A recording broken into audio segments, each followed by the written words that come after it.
Graças a Deus por um louvor tão gostoso, né? Onde podemos entrar na presença do nosso Deus em espírito. Queria pedir aos irmãos para abrirem suas Bíblias em Êxodo, capítulo 3.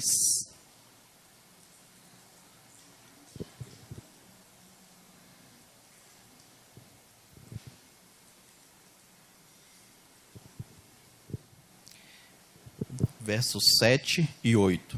Diz assim: Então disse o Senhor: Com efeito tenho visto a aflição do meu povo que está no Egito, e tenho ouvido o seu clamor por causa dos seus exatores, porque conheço o seu sofrimento, e desci para livrar da mão dos egípcios, e para fazer subir daquela terra para uma terra boa e espaçosa, para uma terra que mana leite e mel, para o lugar do cananeu, do Eteu, do Amorreu, do Perizeu, do Eveu e do Jebuseu.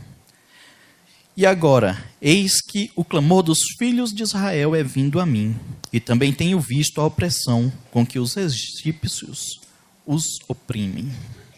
Amém. Só até aqui. Só uma passagem bastante conhecida, né? O povo de Deus, que começou em Abraão. Deus escolheu Abraão para formar o povo dele. E lá pelas tantas, os descendentes de Abraão, eles com Jacó, né, acabaram indo para o Egito, a casa de Jacó, para fugir da fome. E lá eles se estabeleceram, né, e foram ficando e foram crescendo, foi aumentando a descendência de Jacó ali no Egito. E estava indo tudo bem, né? O faraó daquele tempo, ele era muito amigo de José. José salvou o povo do Egito da fome e recebeu muito bem, deu uma cidade para eles morarem e começou a crescer. Entretanto, aquele imperador, aquele faraó morreu e veio o descendente. E o descendente morreu e veio outro descendente. E veio outro descendente. Até que, pelas tantas, se esqueceram. O faraó da época se esqueceu o que havia acontecido para aquele povo estar ali. E aquele povo se tornou numérico, grande. E o faraó falou: não, está errado, né? O que esse povo que não pertence ao meu povo, um povo estranho, está fazendo dentro da minha casa, dentro do meu território? Não, vou colocar eles para trabalharem para mim. E começou a colocar o povo de Deus, os descendentes de Jacó, para trabalharem. E aos poucos foi apertando o cerco aos descendentes de Israel, aos descendentes de Jacó. E aquele povo acabou por se tornar escravo do faraó do Egito. E o faraó do Egito começou a oprimi-los. Tirou o que eles tinham. O que um escravo tem? Nada, né? O escravo... O que o escravo tem é fome, né, pastor Daniel? E obrigação de trabalhar. É a única coisa que ele tem. Ele trabalha para quê? Ele trabalha simplesmente para aumentar a riqueza do seu senhor. E mais nada. E quando ele adoece, o que o senhor faz? O descarta. O joga fora. Elimina aquele escravo. Não é assim que é? E isso estava acontecendo com o povo de Deus. E eles clamavam a Deus: Senhor, nós estamos sendo oprimidos. Senhor, nós estamos sendo oprimidos. Senhor, nós somos escravos numa terra que não é nossa. E Deus, após 400 anos, Deus escutou a voz do povo dele e falou: levantarei um homem entre vós para retirá-los daí e levá-los para a terra que eu prometi a Abraão, Isaque e Jacó. Prometi aos seus pais. E Deus levanta Moisés. E a história todos conhecem. Moisés chega, conversa com o faraó, traz as pragas, faraó endurece o coração, vem mais pragas, até que um dia o povo de Israel, levado por Moisés, debaixo da palavra de Deus, eles ultrapassam o Mar Vermelho, fogem, saem da terra do Egito, passam pelo Mar Vermelho, e as carruagens, o exército do faraó, são todos aniquilados ali, no Mar Vermelho. A partir desse momento, o povo de Deus está livre. Deixaram de ser escravos. Andam, entretanto, durante alguns anos no deserto. Passam pelo deserto, 40 anos. E no final dos 40 anos, Deus os coloca verdadeiramente na terra prometida e entram em Canaã. Essa é a história do povo de Israel no começo da sua caminhada. O que é que significa o Egito? Já pararam para pensar? O Egito, ele significa a escravidão. A situação de estar o povo no Egito era a escravidão. É o estar longe de Deus. É o ser oprimido. O que significa o passar pelo Mar Vermelho? O passar pelo Mar Vermelho significa a libertação do povo oprimido. E o que é o deserto? O deserto é o local onde um povo livre passa por dificuldades. O povo já não era escravo. Não havia mais senhor para eles. O senhor deles era Deus. Porém, é um local onde o povo continua passando por dificuldades. E grandes dificuldades, carestia de tudo. E Canaã. O que significa Canaã? Canaã significa fartura, liberdade para prosperar, recompensa pelo seu trabalho, espaço para crescer, sua própria terra. Lembram o escravo o que ele faz? O que ele produz? Ele produz muito, mas nada para ele. Canaã significa o quê? A recompensa pelo seu trabalho. Você vai trabalhar e vai receber em troca do seu trabalho os frutos que dele provém. O que mais? A liberdade para prosperar. Ali você está livre para prosperar. Ali você tem fartura. A terra de Canaã é uma terra que mana leite e mel. É uma terra de fartura, onde se plantando cresce, onde colocando gado, colocando as ovelhas, ali elas se alimentam e prosperam e multiplicam. No deserto não se multiplica dessa forma. No deserto é difícil de se multiplicar. No deserto não tem como você plantar e nascer alguma coisa. Não dá, não tem água. A terra é infrutífera. E quando eles estavam presos no Egito, o que eles produziam, a lavoura que crescia, não era para eles, era para o Senhor do Egito. O gado que eles tinham, que tomava conta e que multiplicava, não era deles, era do Senhor do Egito.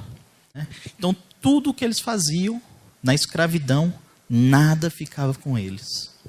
Na terra prometida, na terra de Canaã, tudo o que eles fazem, tudo o que eles conseguem receber em troca é deles e de mais ninguém. Essa é a diferença entre o Egito e Canaã. Para entrar em Canaã, o povo precisou passar por lutas, passar pelo deserto, ter fé e chegar à vitória. Então são 4 etapas que o povo precisou. Então eles precisou passar por lutas. Lá no deserto eles não passaram por lutas. Para sair do Egito não foi uma luta muito grande? Para cruzar aquele Mar Vermelho com os exércitos de Faraó no encalço. Isso foi uma luta.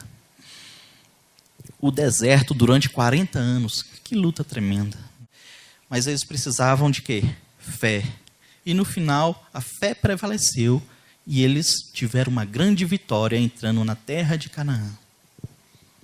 A batalha de Canaã foi grande. Lá existiam gigantes que eram os donos da terra. E em alguns locais ainda dizem que ali existiam nefilins, que são os filhos dos gigantes. Que tremenda luta, né?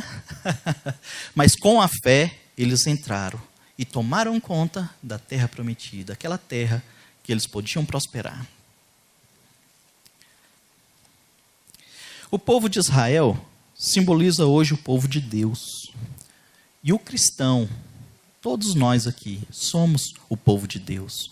Nós podemos pegar, por exemplo, o povo de Israel e aplicar os ensinamentos que Deus nos traz à nossa própria vida. Não podemos? Podemos sim. Porque eles eram o povo de Deus escolhido. A partir de Jesus, eles são mais um povo. Para ser o povo de Deus, precisa aceitar Jesus Cristo. E nós que aceitamos o Senhor Jesus, somos o povo dele. Assim, trazendo o conceito para os nossos dias, na vida de cada um de nós, o que seria a nossa Canaã? Vocês já pararam para imaginar o que seria a nossa Canaã? O que seria, pastor Elton, a sua Canaã? Pastor Daniel? O que seria essa Canaã para nós, individualmente, para o cristão? Primeiro, seria um local de liberdade dos prazeres que consomem as finanças. E seria liberdade de situações que nos prendem. Como, por exemplo, a liberdade dos prazeres que nos consomem as finanças, nós temos como exemplo o cigarro. Cigarro é um prazer para quem fuma. Cada um tem o seu prazer, né? É um prazer, não deixa de ser. Mas ele acaba com o dinheiro da pessoa. É como se você pegasse uma nota, o seu dinheiro, enrolasse e queimasse ele. É a mesma coisa. A bebida. Bebida também, para quem bebe, é um prazer, mas também acaba com as finanças da pessoa, acaba com a casa daquela pessoa. As drogas. Olha, as drogas com todo o malefício que elas trazem para uma pessoa, se ela não fosse uma coisa muito boa, muito gostosa momentaneamente, ninguém queria. Ninguém, não existia nenhum drogado nesse mundo. Porque só traz coisa ruim, mas é muito bom. Para quem gosta, para quem faz uso, é muito bom. Mas acaba com a vida da pessoa, acaba com as finanças, acaba com a saúde, acaba com tudo que aquela pessoa poderia ter. O que mais? A luxúria, a mesma coisa. Todo tipo de luxúria é um prazer, mas que consome, que acaba com a vida da pessoa. O consumismo, muitas pessoas têm o pecado do consumismo, desenfreado, não pode ver nada na televisão que quer comprar. Não pode ver nada num anúncio, naqueles encartezinhos do Carrefour, do Extra. Opa, vou comprar. Quando manda e-mail, então? Vixe, eu gosto de ler e-mail. Os e-mails de promoção tem cada coisa bacana, que cresce o olho assim, caramba, se eu tivesse dinheiro eu comprava. Mas como eu não tenho, vou deixar para a próxima. Então, o consumismo é um peso, é uma escravidão na vida da pessoa. O que mais? Jogos e apostas. No nosso meio, é claro que não tem isso, essas coisas. Essas coisas ficaram no passado. Mas aqueles que fazem uso de jogos e apostas, isso acaba com a vida financeira da pessoa e acaba também com a família. Acaba com tudo que aquela pessoa é. Isso é uma escravidão. Isso daqui é o Egito. É o Egito. A pessoa que não tem Deus no coração, a pessoa que não recebeu Deus, ela está debaixo da opressão do cigarro, da bebida, das drogas, da luxúria, do consumismo, dos jogos e apostas. E mais, liberdade de situações que nos prendem, como, por exemplo, agiotas, dívidas. Isso são situações que nos prendem, que nos impedem de ir para frente. Quem está endividado não tem liberdade. Quem pensa que é livre tendo dívidas, é lê do engano. Porque você não é livre, você é prisioneiro das suas dívidas. Cartomantes e adivinhos, brigas no lar, separações, problemas com os filhos, problema com chefes no seu emprego, problemas de saúde, perseguição do governo, como impostos e multas que você deixa de pagar. Então, isso são situações que prendem as pessoas. Isso aqui é a situação de um estado de Egito na vida de uma pessoa. Isso aqui é a escravidão. Se você está numa dessas áreas aqui, ou mais de uma, certamente você ainda não foi liberto. Você ainda tem que ser liberto nessa área, porque você ainda continua escravo. Então isso só traz o quê? Miséria, opressão, e é o reflexo da falta de amor de Deus na sua vida, na vida dessa pessoa. Quem passa por isso, quem está no deserto, debaixo dessa opressão, é como aquela pessoa que vai transportar água com as próprias mãos. Né? O dinheiro que ela ganha é a água, e ela vai transportar a água dela de um lugar para o outro. Quando ela recebe ali, ao chegar para o outro lado, a água se esvai todinha pelos dedos. É isso que acontece com a pessoa que está no Egito, que a pessoa está escrava. Tudo que ela tem, tudo que ela produz, se esvai e se acaba. Nada fica, nada ela retém. De outra maneira, Canaã seria a situação de plena liberdade para poder crescer materialmente, financeiramente, espiritualmente, emocionalmente, enfim, todas as áreas. Seria a vida abundante a qual Jesus disse que veio trazer. Essa vida abundante a gente encontra na situação de Canaã. Bom, então nós podemos ver 4 fases na vida do povo de Israel que a gente pode trazer para a nossa vida. A primeira é a situação de Egito. A segunda é a situação do Mar Vermelho. A terceira é a situação do deserto. E a quarta situação é a situação de Canaã. Ok? Então nós temos 4 fases na vida do cristão. Agora eu queria pedir aos irmãos que abram suas Bíblias em 1 Coríntios, capítulo 10, verso 6. Diz assim: ora, Paulo falando, né? Ora, estas coisas nos foram feitas para exemplo, a fim de que não cobicemos as coisas más, como eles, o povo de Israel, cobiçou. Não vos torneis, pois, idólatras, como alguns deles, conforme está escrito. O povo assentou-se a comer e a beber, e levantou-se para folgar. Nem nos prostituamos, como alguns deles que fizeram, e caíram num só dia 23.000. E não tentemos o Senhor, como alguns deles o tentaram, e pereceram pelas serpentes. E não murmureis, como alguns deles murmuraram, e pereceram pelo destruidor. Então essas coisas, o Senhor diz que nos foi dado por exemplo. Então isso, tudo que aconteceu ao povo de Israel, está sacramentado no Novo Testamento por Paulo, inspirado por Deus, dizendo, olha, tudo que aconteceu é um exemplo para nós. Assumamos isso e tomemos isso como um exemplo para a nossa vida. Fazendo uma lida rápida da vida de uma boa parte dos cristãos nos dias atuais, temos a nítida impressão que muitos cristãos, nascidos de novo, estão na travessia do deserto. Muitos estão parados à beira do Jordão, contemplando a terra de Canaã, do outro lado do rio, sem contudo atravessá-lo.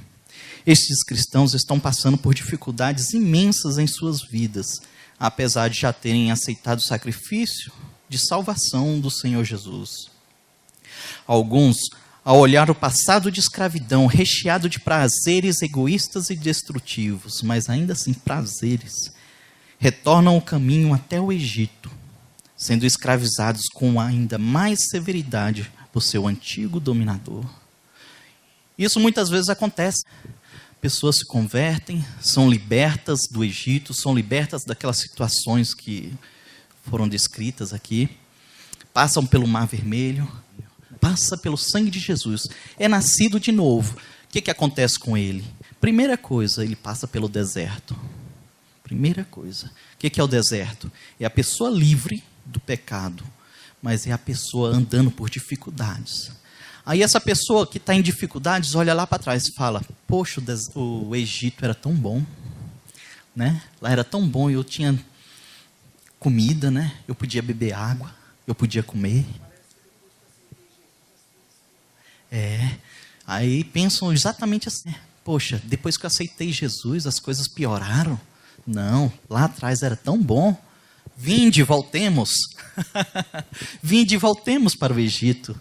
Como o povo de Israel falou, vinde e voltemos. Olha só o que está escrito aqui em Números 11. Havia estrangeiros viajando com os israelitas. Eles estavam com muita vontade de comer carne, e até mesmo os israelitas começaram a reclamar, dizendo, se tivéssemos um pouco de carne para comer. No Egito comíamos quanto peixe queríamos e era de graça. E que saudade dos pepinos, dos melões, das verduras, das cebolas e dos alhos. Mas agora acabaram-se as nossas forças. Não há mais nada para comer. E a única coisa que vemos é esse maná. A única coisa que nós temos é isso. Maná. Oh, saudade dos pepinos, dos melões, do alho e das cebolas. Oh, saudade da carne que a gente tinha fartura. Eles até colocaram aqui, comer à vontade carne e tudo de graça. Mas não era bem assim, não. Eles exageraram aqui um pouquinho, que o escravo não tem nada assim em tanta abundância e nem é de graça, né? Ele tem que trabalhar, e se não trabalhar, peia. No capítulo de Números 14, diz assim, todos os israelitas reclamaram contra Moisés e Arão e disseram: seria melhor se tivéssemos morrido no Egito, ou mesmo nesse deserto. Por que será que o Senhor Deus nos trouxe para essa terra, para o deserto? Nós vamos ser mortos na guerra, e as nossas mulheres e os nossos filhos vão ser presos. Seria bem melhor voltarmos para o Egito. E diziam uns aos outros: vamos escolher outro líder e voltemos para o Egito. Vamos escolher outro e vamos voltar para o Egito. Está vendo o coração do povo ao passar pela dificuldade?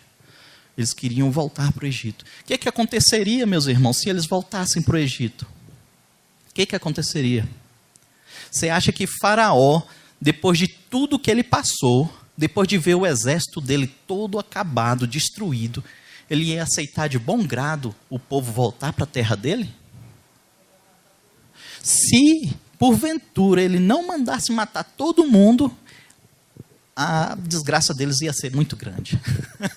A escravidão ia pesar sobremaneira sobre a vida deles. Não é verdade? Não é isso que aconteceria? A mesma coisa com um cristão, com a pessoa salva de novo, que retorna e retrocede, fala: não quero mais isso aqui não. Eu vou para o mundo, que o mundo é gostoso, tem meus prazeres, estão todos lá. O que acontece com ele? Em certa parte da Bíblia, Jesus fala assim: a casa vazia, aquela casa que tinha um espírito demoníaco e que foi expulso, o que acontece? Se essa casa não for ocupada, aquele demônio vem e traz com ele mais 7. A mesma coisa aconteceria com a vida desse povo. Eles eram oprimidos de um tanto. Se eles voltassem, seriam oprimidos 7 vezes mais. 7 vezes mais. Isso acontece com aquele que recebe a Jesus e que retrocede. Ele é oprimido e desgraçado 7 vezes mais. Murmuração e firmeza no coração para retornar ao cativeiro.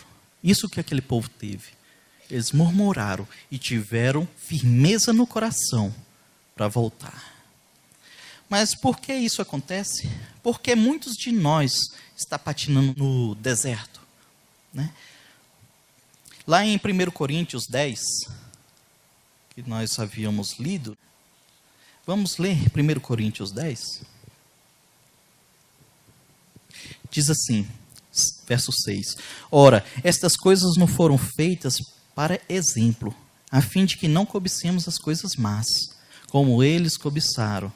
Não vos torneis, pois, idólatras, como alguns deles, conforme está escrito: o povo assentou-se a comer e a beber, e levantou-se para afogar. Interessante, né? Ser idólatra não é só adorar ídolos, mas ser idólatra é: o povo assentou-se para comer, beber, e levantou-se para afogar. Ah, que boa vida. Isso aqui é ser idólatra. E a idolatria da comida, que é a gula, do bem-estar, do eu, do ego. Nem nos prostituamos, como alguns deles fizeram, e caíram num só dia 23.000. E não tentemos o Senhor, como alguns deles o tentaram e pereceram pelas serpentes. E não murmureis, como alguns deles murmuraram e pereceram pelo destruidor. Bom, nesse texto nós vemos 5 razões pelas quais o povo de Deus não pôde entrar na terra prometida. Olha só, eles eram um povo salvo, eles foram libertos do Egito, passaram pelo Mar Vermelho, o exército de Faraó foi eliminado. E eles agora estavam aonde? No trajeto para a terra prometida. Eles estavam passando aonde? No deserto. Por que que Deus reteve o povo 40 anos no deserto? Se em 3 meses o povo já estava lá na beirada de Canaã, à beira do Rio Jordão, olhando para a terra de Canaã. Mas Deus os fez retroceder e os manteve 40 anos lá no deserto. Por quê? Primeiro, pela cobiça. Segundo, pela idolatria. Terceiro, pela imoralidade. Quarto, pôr o Senhor à prova. E quinto, a murmuração. Esses foram os pecados que mantiveram o povo de Deus durante 40 anos vagando pelo deserto. Eles eram um povo livre, mas era um povo que estava em extrema dificuldade, passando por carestias de toda ordem.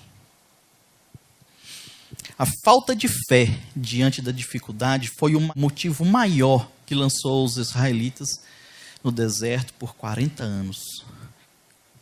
A falta de fé, ela cobre tudo, ela permeia tudo, é como a massa que junta os tijolos. E os tijolos são essas razões, a cobiça, a idolatria. A falta de fé gera cobiça, a falta de fé gerou a idolatria. A falta de fé gera a imoralidade, a falta de fé coloca o Senhor à prova. E a falta de fé nos leva a murmurar. Tudo isso é a falta de fé.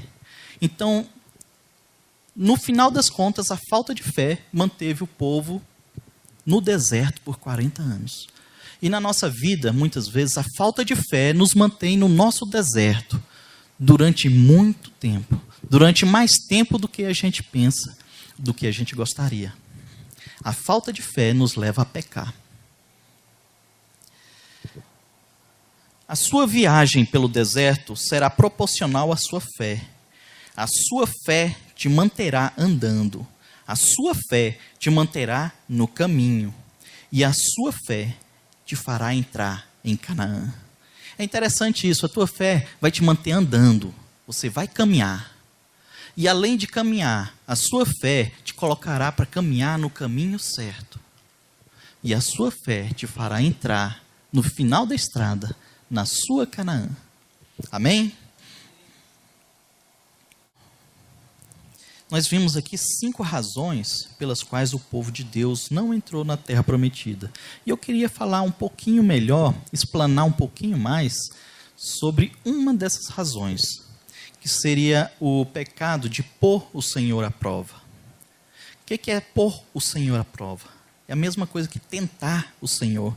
Lá em 1 Coríntios, que nós lemos, diz assim: não tentemos o Senhor como alguns deles tentaram e pereceram pelas serpentes. Qual é a comida horrível que eles estavam cansados? O maná. O maná, a comida que vinha do céu, que Deus trazia para o povo. A comida que Deus dava para o povo. Eles já estavam cansados de comer aquela comida horrível. Não era só de cansar de comer aquela comida. É cansar de comer aquela comida horrível. Aí o Senhor Deus mandou cobras venenosas que se espalharam no meio do povo. E elas morderam e mataram muitos israelitas. Lê aqui um trechinho de Hebreus 3, que diz assim: assim, pois, como diz o Espírito Santo, hoje, se ouvirdes a sua voz, a voz de Deus, não endureçais o vosso coração, como foi na provocação no dia da tentação no deserto, onde vossos pais me tentaram, pondo-me à prova. E viram as minhas obras por 40 anos. Por isso, me indignei contra esta geração e disse: estes sempre erram no coração. Eles também não conhecem os meus caminhos. Assim, jurei na minha ira: não entrarão no meu descanso, não entrarão em Canaã. Tende cuidado, irmãos, jamais aconteça haver em qualquer de vós perverso coração de incredulidade que vos afaste do Deus vivo. Amém. Perverso coração de incredulidade que leva a tentar o Senhor. Deus. Qual é o significado de tentar? Tentar é fazer prova de alguma coisa. Eu vou fazer prova de alguma coisa. Experimentar. Eu vou experimentar alguma coisa. Induzir, instigar, seduzir para o mal, procurar corromper. Isso a gente vê muito nas crianças, né? À medida que elas vão crescendo, elas tentam o pai. Para ver o quê? Para ver até que ponto o pai permite certas situações. Então a criança começa a desobedecer. O pai fala: olha, não vai por aqui. Aí a criança começa a dar um passinho para aquele lugar. E vai andando. Até ver aonde o pai vai brigar. Esse é o limite. Isso aqui ele está tentando, ele está fazendo prova do pai, para saber até que ponto o pai permite que ele se afaste do determinado por ele. Assim, muitos de nós também fazemos diante de Deus. A gente tenta o Senhor, a gente vai dando uma escapulidinha, para ver até que ponto a gente pode sair da vontade de Deus. E há 3 maneiras de pôr o Senhor à prova. 3 maneiras. Primeiro, provocar o Senhor à ira vivendo pé na igreja, pé no mundo. Segundo, tentar manipular Deus, fazendo com que Ele nos sirva, ao invés de nós o servirmos. Terceiro, tentar fazer com que Deus use o seu poder, mesmo contra a sua vontade. Então, essas 3 maneiras aqui são as maneiras que eu gostaria de comentar com a igreja. É claro que existem outras maneiras de tentar o Senhor, mas eu gostaria de falar especificamente sobre essas 3 maneiras. Lembremos que tentar o Senhor nos retém no deserto da vida. Tá? Então, isso aqui é um pecado. Nos mantém afastados do nosso alvo, da nossa Canaã, aquele local onde nós vamos ter toda a liberdade espiritual para prosperar. Então, provocar o Senhor à ira, vivendo pé na igreja, pé no mundo. Vamos abrir lá em Números, capítulo 11. Números 11, verso 4. Ah, se tivéssemos um pouco de carne para comer. No Egito comíamos quanto peixe queríamos e era de graça. E que saudade dos pepinos, dos melões, das verduras, das cebolas e dos alhos. Oh, que saudade! Aqui nessa terra só tem esse tal de maná. Oh, comidinha ruim esse tal de maná. O que é o maná? O maná é a comida de Deus, é o ensinamento de Deus, é a comunhão com os irmãos, a comunhão com o Senhor. Oh, comidinha ruim essa. Eu gostava era da companhia dos outros lá de fora, que me levavam para boate, que me levava para pescar, para caçar, que me levava para jogar. A cerveja, às vezes no final de semana, mas a maior parte era durante a semana inteira. Então, ou saudade daqueles meus amigos de farra, que eu farreava tanto. Agora só tem a comunhão com os irmãos. Agora só tem a comunhão com Deus. É orar, ler a Bíblia, jejuar, e cantar hinos, ir para a célula, ir para a celebração. Ô vidinha sem graça, ô comidinha ruim essa. Era tão bom os pepinos do Egito. Não é isso mesmo que muitos acabam fazendo? Essa mesma atitude possuem alguns cristãos que estão na igreja, mas que, vez por outras, têm um pecadinho de estimação e dá uma fugidinha. Opa, eu gosto tanto daquele pepino, deixa eu ir lá comer o pepinozinho. Né? De vez em quando, o nosso irmão está lá comendo pepino no Egito. Oh, coisa gostosa, né? Mas o que isso aí é? Isso aí é tentar o Senhor. Você está colocando o Senhor à prova. Né? Fala, ó Senhor, fecha o olho aí. Será que Deus vai fechar o olho para aquele irmão que está comendo pepino lá no Egito? É isso que vai acontecer? Meu irmão, se você estiver comendo pepino, ou se você estiver comendo cebola lá no Egito, meu irmão, misericórdia. Se arrependa e volte para o Senhor, porque isso aqui é tentar a Deus. Sobre você há de recair, sobre nós há de recair a mão do Senhor. Em Gálatas 6, diz assim, não vos enganeis, de Deus não se zomba, pois tudo aquilo que o homem semear, isso também colherá. Amém, meus irmãos? Que isso possa ficar no nosso coração, né? Os pepinos são bons, mas não são adequados para o cristão nascido de novo. Vamos continuar na nossa terra, vamos continuar comendo o nosso maná junto do Senhor. Porque ao tempo certo, o Senhor nos levará para uma terra que, além de pepinos, vai ter pão e mel, e fartura de tudo, e mananciais de águas frescas, vales verdejantes para o nosso gado. Vai ser uma terra de fartura, e uma terra larga para toda a nossa descendência. Segundo, tentar manipular Deus fazendo com que Ele nos sirva, ao invés de nós o servirmos. Lá em Números, capítulo 21, no verso 5, diz assim, e o povo falou contra Deus e contra Moisés, por que nos fizeste subir do Egito, para que morramos nesse deserto onde não há pão nem água, e a nossa alma tem fastio desse pão vil. Olha só que interessante, né? A nossa alma tem fastio desse pão vil. O que é uma coisa vil?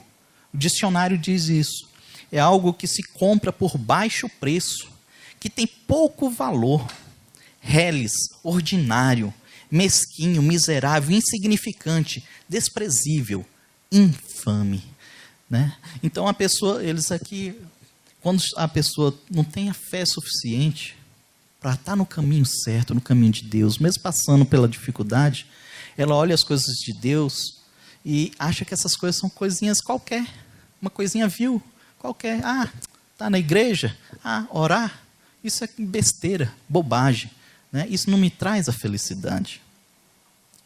O povo de Israel, sempre que eles queriam algo, né, eles começavam a murmurar, a reclamar, tentando obter algo de Deus, tentando manipular Deus para conseguir o seu desejo.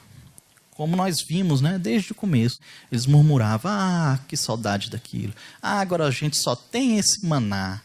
O que é que eles estavam querendo com isso? Eles estavam querendo que Deus desse para eles a comida que eles queriam. Uma comida melhor? Daria. Tanto daria que deu cordonizes. Eles estavam com fome de carne. E Deus mandou cordonizes para eles comerem. E se fartaram de tanta carne. Deus é o nosso provedor.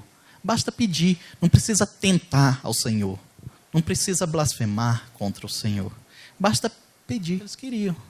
Eles não tinham fé para pedir. Eles queriam ganhar as coisas à base do constrangimento, né? Constranger Deus é tentar Deus. Muitos de nós, né? O que a gente faz? Na ânsia da gente querer o nosso milagre, acabamos por provar a Deus, colocar a Deus contra a parede, pegar Deus pela palavra, ordenar, reivindicar, se revoltar, exigir e provocar o milagre. São muitos termos que a gente escuta por aí. Assim, vamos exigir do Senhor porque Ele já nos prometeu, vamos exigir, vamos ordenar, vamos reivindicar porque Ele já prometeu. Então vamos fazer essa reivindicação. Será que isso é certo, meu irmão? Colocar Deus contra a parede? Será que Deus é o gênio da lâmpada que vai nos conceder tudo que a gente quer? Será que a gente realmente tem que pegar Deus pela palavra, como está escrito? Será que a gente tem que pegar Deus pela palavra? Na Bíblia fala de alguém que tentou pegar Deus pela palavra. Lembram quem foi? Satanás. É o único exemplo de alguém que tentou pegar Deus pela palavra. Lá, Jesus passou 40 dias no deserto e Satanás chegou diante dele e falou, ó, se você é Deus, transforma essas pedras aí em pão, como está escrito. E Jesus falou, ó, nem só de pão vive o homem. Então, Satanás tentou pegar Deus pela palavra.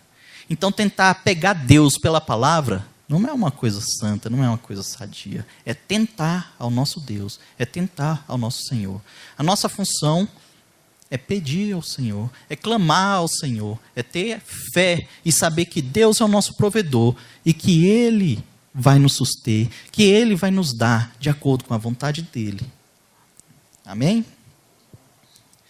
E, por último, tentaram fazer com que Deus use o seu poder, mesmo contra a sua vontade.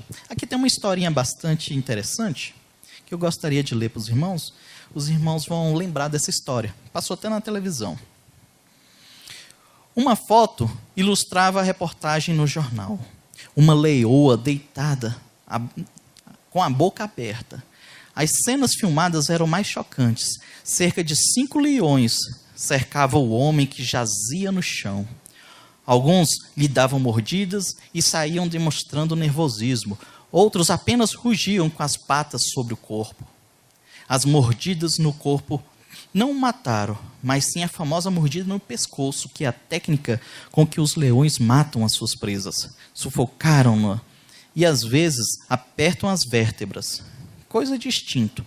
Testemunhas contaram que antes de pular dentro do espaço reservado aos leões no zoológico de Kiev, na Ucrânia, o homem havia dito que ia testar Deus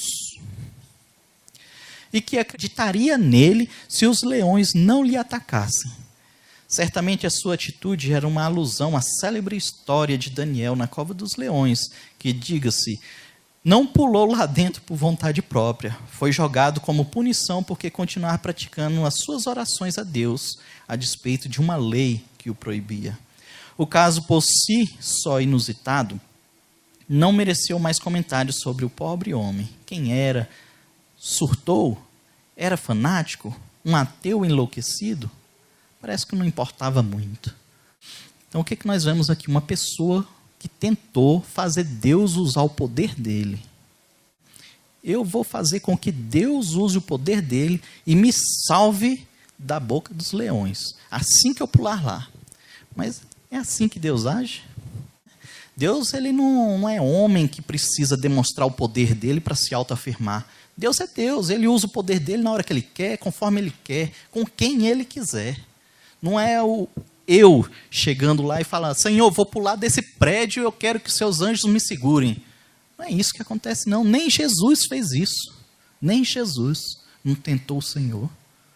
Então, fazer com que o Senhor use o poder dele, fora da vontade dele, fora do tempo dele, isso é tentar o Senhor. E você vai estar sujeito a acabar na boca do leão, conforme esse caboclo aqui, esse ucraniano acabou, né? Gálatas 6 diz: não vos enganeis, de Deus não se zomba, pois aquilo que o homem semear, isso também ceifará. Porque o que semeia para a sua própria carne, da carne colherá corrupção, mas o que semeia para o Espírito, do Espírito colherá vida. E não vos cansemos de fazer o bem, porque a seu tempo ceifaremos, se não desfalecermos antes. Deus até poderia ter salvo aquele homem, assim como salvou Daniel. Mas Deus não é como nós, que queremos demonstrar a nossa capacidade sempre que somos desafiados. Deus, ele não precisa se afirmar. Deus é Deus. Nós é que temos essa necessidade de autoafirmação. Eu só vou crer em Deus se Deus me livrar da boca do leão. Aí pula lá e o leão come. É porque Deus não existe? Será que isso prova que Deus não existe? Não, pelo contrário. Isso prova que Deus não é homem. Deus é Deus. Né? Não está sujeito a um capricho infantil.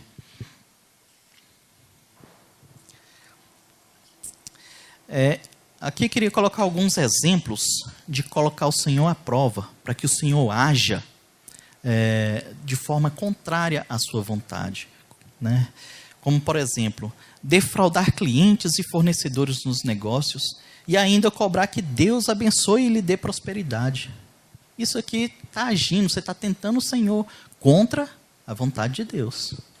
Né?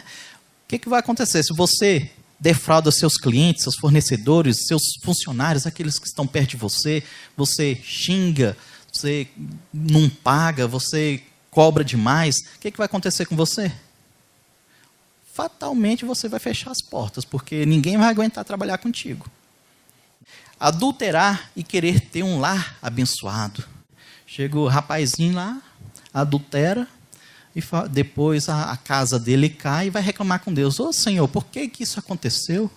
Por que minha mulher não me ama? Por que meus filhos são rebeldes comigo? Por que isso está acontecendo? Ô Senhor, me abençoa, faz a minha esposa gostar de mim, mas o cara cheio de pecado vive adulterando. Você acha que Deus vai fazer alguma coisa em favor dele dessa forma? É assim que Deus age? De forma alguma. Outro, roubar e querer que Deus o proteja de ser pego. Isso aqui é interessante, né? O caboclo chega, trabalha numa certa empresa, chega lá e passa a mão no bem da empresa. Aí depois começa a ter diligência na empresa. Nas empresas públicas tem muito isso. Tem a CGU, tem vários órgãos do governo que saem fazendo devassa. E o cara está lá e faz uma falcatrua em algum contrato, ganha o dele, coloca no bolso. De repente tem uma devassa da Polícia Federal, a CGU está lá e... Ô Senhor, me proteja. Ô Senhor, me proteja. Será que Deus vai proteger esse cabra? Será? Eu creio que não. Eu creio que o Senhor vai fazer ele ser pego e pagar por tudo que ele fez. Muitos se apegam a textos que dizem que Deus é amor e que ele perdoa 70 vezes 7. E assim se escondem atrás desse amor. Lá em Pedro, 1 Pedro, capítulo 2 diz: vivam como pessoas livres, não usem a liberdade para encobrir o mal, mas vivam como escravos de Deus, respeitem todas as pessoas, amem os seus irmãos na fé, temam a Deus, respeitem o imperador, respeitem as autoridades. Isso aqui sim vai gerar bênção na vida da pessoa. Mas se você faz algo errado e quer que Deus tampe o olho do seu perseguidor, Deus não vai fazer isso. Aquilo que você planta, aquilo você colhe. Alguns dizem que não compreendem como Deus age. Porém, não é assim tão difícil de entender. Ele criou uma lei espiritual que dá base a diversas outras leis. Essa lei nós chamamos de a lei da semeadura e colheita, que também é conhecido como a lei da ação e reação. Aqui se faz, aqui se paga, né? Se eu planto coisas boas, eu recebo coisas boas. Se eu planto coisas ruins, eu recebo coisas ruins. Essa é a lei espiritual que Deus impetrou, né? Antes da fundação do mundo. Tem um exemplo aqui, eu queria citar 4 exemplos, só para os irmãos terem uma noção de como é que funciona o mecanismo. Deus não ouve as orações daqueles que buscam seus próprios interesses e exploram seus funcionários. Isso aqui é uma lei. Onde é que está escrito isso? Lá em Isaías, capítulo 58, que eu peço que os irmãos abram. Eu gosto muito desse capítulo. É um capítulo muito instrutivo. Isaías, capítulo 58. Verso 3 e 4.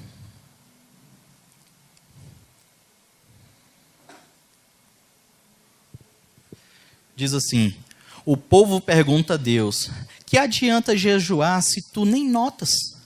Por que passar fome se não te importas com isso? O Senhor responde: a verdade é que nos dias de jejum vocês cuidam dos seus negócios e exploram seus empregados.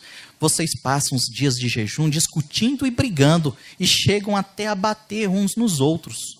Será que vocês pensam que quando jejuam assim, eu vou ouvir as suas orações? O que Deus disse aqui, né? Será que essa forma de jejuar agrada a Deus? Será que a pessoa que explora os seus empregados, que fica debatendo com os outros, né, discutindo, brigando ao ponto de bater uns nos outros, será que essa pessoa aqui, ela vai ter, Deus vai chegar a ouvir as orações dessa pessoa? Deus não escuta a oração dela. Outro exemplo: Deus não se deleita com a agonia de ninguém. Ele não quer que passemos fome ou que soframos. Não é isso que agrada a Deus. No mesmo capítulo, no verso 5. O que é que eu quero que vocês façam nos dias de jejum?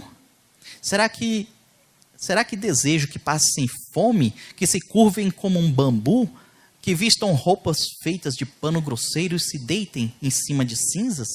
É isso que vocês chamam de jejum?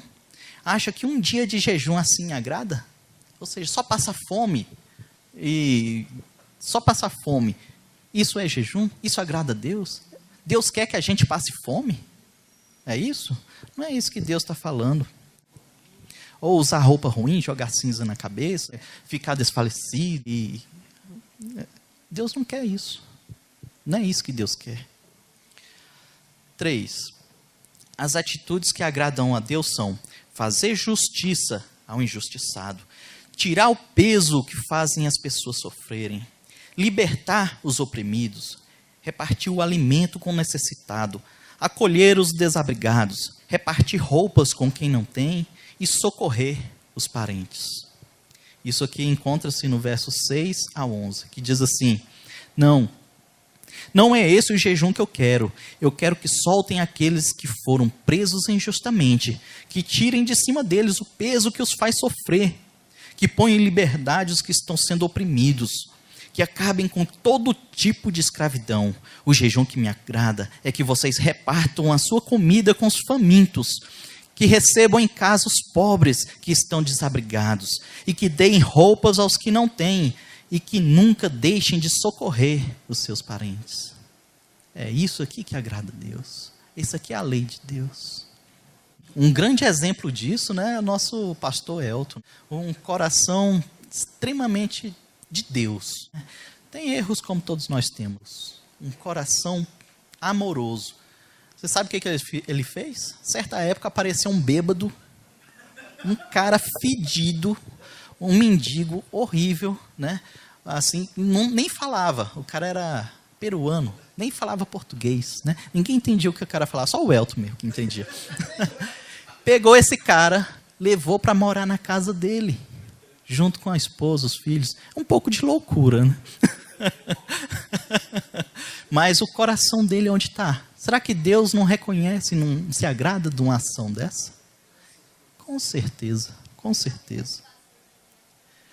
Pois é, a família do pastor Daniel acolhendo, não só ela, mas todos, né, que vêm de Pires do Rio, vêm para cá. O pastor Daniel é a âncora, a rocha que acolhe os seus.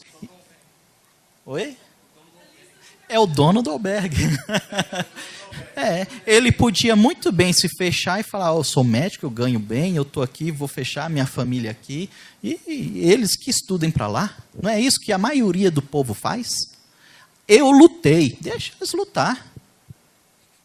Mas ele não, ele tem um coração extremamente aberto, né? A acolher o seu povo. 4. Último exemplo que eu quero dar de vocês nesse texto, né? Qual será a recompensa de se fazer justiça ao injustiçado, aliviar o oprimido, repartir o alimento e as vestes com o necessitado, receber em casa o sem-teto ou viajante e sempre socorrer os seus parentes? Qual é a recompensa que esse homem vai ter na lei de Deus? Haverá saúde, terá proteção de Deus, o Senhor o ouvirá quando clamar por socorro e o socorrerá.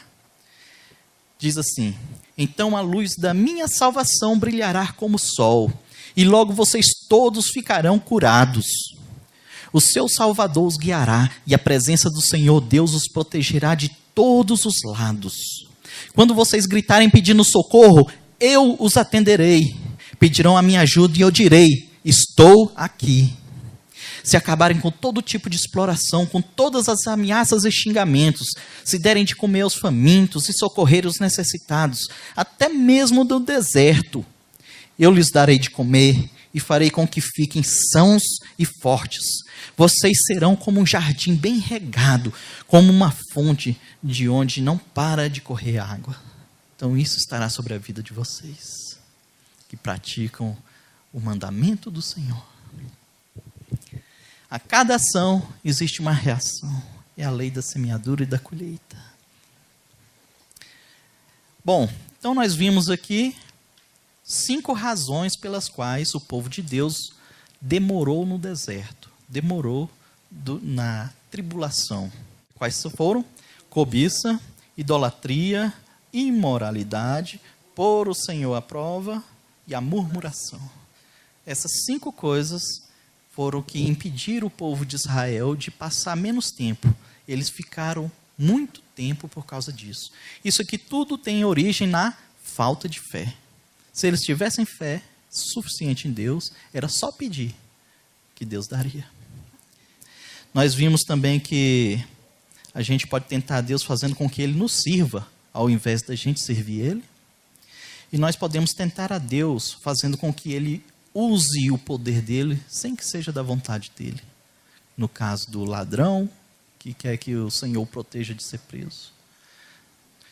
Bom, espero que os irmãos tenham tido algum proveito dessa palavra, que o Senhor faça prosperar os irmãos, que os irmãos tenham fé e que não murmurem, que não tentem o Senhor, para que o seu deserto seja curto, para que logo estejam na plenitude da Canaã de Cristo, que Cristo falou, né? Eu vim para trazer, para que vivam em abundância, né? Eu vim para trazer vida, e vida abundante. Essa é a nossa Canaã. Amém? Vamos ficar de pé, vamos orar.